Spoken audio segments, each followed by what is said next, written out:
Je reconnais que je me suis laissé faire. Par contre, ce qui s'est passé quelques secondes après, ça a été le pire, on va dire. J'ai jamais vécu ça. Ça a été mais l'horreur. Sur ce coup-là, tu vas pas m'endormir. Alors elle, c'est Enda Ayari, la plaignante. Dans cette interview, elle parle de lui, Tariq Ramadan. Rapidement, c'est qui Tariq Ramadan? Tariq Ramadan est un intellectuel théologien islamologue, fils ou petit-fils, je sais plus, on s'en bat les couilles, d'un des fondateurs des frères musulmans en Égypte, donc t'as compris qu'il est pas là pour parler de paix, de fraternité entre les peuples, il est plutôt connu pour son discours parfois modéré, parfois radical, bref, son double discours. Et cette dualité, il exerce aussi dans sa foi et dans sa piété a priori. En effet, les langues se délient. Depuis plusieurs années, des femmes gardaient le silence aux yeux de la justice, mais des rumeurs circulent quant à des plaintes officieuses pour viol et violence sur des femmes, a priori toutes du même profil, seules, fragiles, avec des enfants à charge et un besoin d'aide matérielle et spirituelle. Voici l'extrait de l'aveu d'Enda Ayari, la plaignante, qui fait tant parler d'elle depuis quelques jours, et le témoignage d'une autre plaignante pour une affaire qui date de 2009, fait par la journaliste Caroline Forest. Et l'horreur, l'horreur.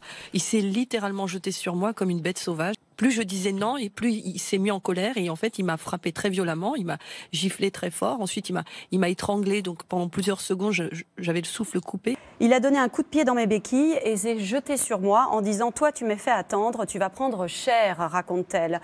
S'ensuivent alors gifles au visage, au bras, au sein et des coups de poing dans le ventre, fellation et sodomie imposée de force, nouveau coup, nouveau viol. Plus je hurlais, plus il tapait. Il m'a traîné par les cheveux dans toute la chambre pour m'amener dans la baignoire de la salle de bain pour m'uriner dessus. A priori, tout cela semble assez sérieux, l'affaire prend une tournure de plus en plus officielle. Et que répond Tariq Ramadan sur ces accusations? Je suis la cible d'une calomnie, blablabla, je suis une pauvre victime, c'est pas de ma faute, laissez-moi tranquille, etc., etc. Jusque-là, rien d'anormal. Ben ouais, il allait pas arriver la bouche en cul de poule et dire « Bon, oui, c'est vrai que je suis un détraqué sexuel qui profite de sa notoriété pour violer des femmes innocentes, qui croient en moi, etc. » Bon, maintenant, je vais surtout parler de ce qui m'intéresse et qui a généré ce titre de vidéo putaclic.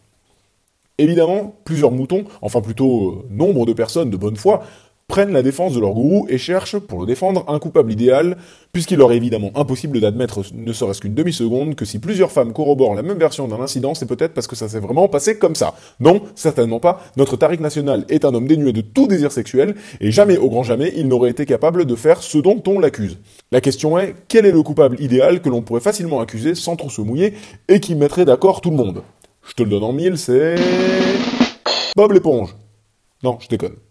Il y a les menaces et il y a aussi la vague de haine et de complotisme, d'antisémitisme qui s'est immédiatement déchaînée sur Internet contre celle qui avait osé témoigner. Qui dénonce, je le cite, une campagne de calomnie qui fédère mes ennemis de toujours. Son bras droit, qui s'appelle Yamin Makri, avec qui il a fondé l'Institut islamique de formation de l'éthique, parle d'un complot sioniste international. Dès que quelqu'un s'oppose à Tariq Ramadan, son public hurle au complot, alors soit au complot anti-musulman, soit au complot juif ou sioniste international, selon leur terminologie. Et oui, vous avez bien entendu. Tout cela ne sera en fait qu'un complot sioniste, et le journal Le Monde va plus loin et met immédiatement fin à l'hypocrisie, ouvrez les guillemets, antisionisme n'est absolument pas antisémitisme, fermez les guillemets. Donc en gros, Tariq n'est pas un gros pervers, et ce sont tout simplement les sionistes, à comprendre soit Israël, soit les juifs, qui sont derrière toute cette histoire. Personnellement, je trouve ça un peu facile d'accuser les sionistes ou les juifs sous prétexte qu'ils seraient les seuls que ça arrangerait.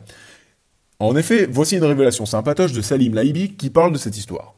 Même Alain Soral, qui était tombé pour l'affaire Binti, qui a été condamné pour harcèlement, etc., c'est quasiment les mêmes faits, là, on parle des mêmes faits, il m'avait appelé, il m'a donné le nom d'une jeune fille, parce qu'il voulait que je balance ça sur Internet, etc., ce que je n'ai pas fait, bien sûr, parce qu'il voulait se venger de Tariq Ramadan.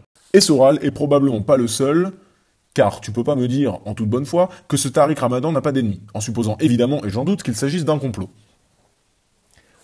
De plus, ce n'est certainement pas la première fois que le monde arabe désigne Israël ou les juifs comme responsables de conneries que eux-mêmes font et ne veulent pas assumer. Et comprenez-moi bien, je ne parle pas des musulmans en général, mais simplement d'un islam politique qui fédère énormément ses fidèles autour de la haine d'Israël et pour lesquels Israël est responsable d'un peu tout ce qui se passe sur la planète. Et ça va de Daesh... الجماعات التكفيرية صنعتها الإدارة الأمريكية وقاتلت في المشروع الإسرائيلي. Jusqu'au, vous n'allez pas en croire vos oreilles, divorce. À chaque divorce, moi je vous le dis, il y a un sioniste derrière. Si ça continue comme ça, bientôt l'interdiction du halal dans les cantines ou l'interdiction de prier dans la rue, la photo sioniste. Je déconne à moitié. Et peut-être même la non-qualification de l'Algérie en Coupe du Monde, la photo sioniste. Et là je déconne pour de vrai. Tout le monde sait que c'est de la faute de la FIFA car ce sont des racistes, c'est bien connu. Bref, tout ça pour dire à Monsieur Ramadan et ses fidèles que s'ils ne veulent pas assumer ce qui les caractérise depuis longtemps, à savoir qu'ils justifient sous un pseudo-islam, c'est leur problème, mais qu'ils arrêtent de désigner les juifs ou Israël, peu importe, comme coupables. À titre de rappel, les juifs ont déjà leur lot de détraqués, comme DSK, Polanski ou encore Weinstein, et que je sache, ils n'ont pas accusé Ben Laden ou Daesh d'être derrière leurs actes. Bientôt, le fait qu'un comme Tariq Ramadan abuse d'une pauvre femme sera un nouveau prétexte à l'antisémitisme, et alors tout le monde pourra faire ce qu'il veut, puisque de toute façon, les sionistes seront derrière tout ça, alors qu'ils ont déjà assez de boulot pour mettre une raclée aux judokas arabes à Abu Dhabi.